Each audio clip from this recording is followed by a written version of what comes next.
again in the 6th round and really was dominating that fight, had the things going completely his way, and saw a world title completely slip out of his grasp.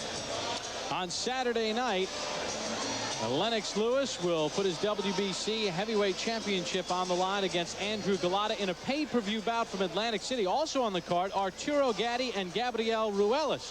Earlier tonight, Al spoke with the champion and the challenger. We welcome to Ringside Report the WBC heavyweight champion Lennox Lewis and his able challenger Andrew Golota. They will be battling on Saturday in Atlantic City. We start out by talking to the champion Lennox Lewis. Lennox, we have heard that you are going to be much more aggressive early in this fight than you have been in other fights. Is that an accurate statement? Yeah, it's pretty accurate. You know, basically I'm just going to go out there and do what comes naturally and box and definitely give him some pressure and see how he can handle it.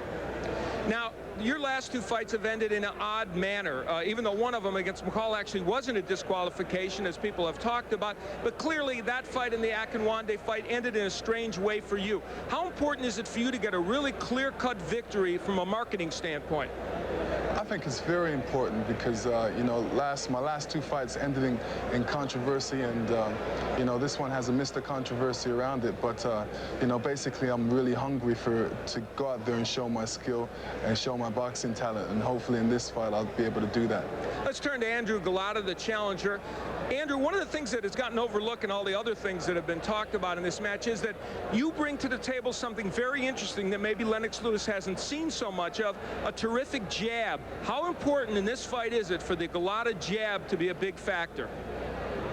Jab is very important because the jab is the key to the combination punches, and that's what I'm going to do it. Now, obviously, people have talked about all week and leading up to this fight the problem you've had with the low blows. No question, in the last 2 fights you were in good shape other than those low blows. How are you going to avoid doing it, and are you confident you can? I give him extra cup, you know, just in case of protection. Anyway, you know, so I spend a lot of time in the gym, and my trainer Ludova and Razor Bloodworth work very hard on this, and I guess it's not going to happen this fight.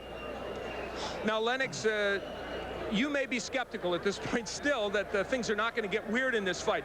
What is your idea of how to avoid the problems that happened in not only the last 2 fights you had, but more principally the problems Golota had in his last 2 fights? Well, I realize he's got a problem with punching low, and you know, it's a situation where when he's under pressure, he gets hit. This is how he reacts. But hopefully he's learned his lesson from his last 2 fights, and he won't have to go to those kind of tactics anymore. And basically, I'm going to go out there and just do what comes naturally, box, and not really worry about his antics, and just let the referee worry about his antics in there. All right, Lennox, Andrew Golota, thank you very much for joining us this evening. On Saturday, it should be a very exciting matchup. Lennox Lewis putting his WBC title on the line against Andrew Golota. It has the potential to be one of the most exciting heavyweight fights in the last couple years, but of course with Andrew Golota in there, you never know, do you? That'll do it for Ringside Report.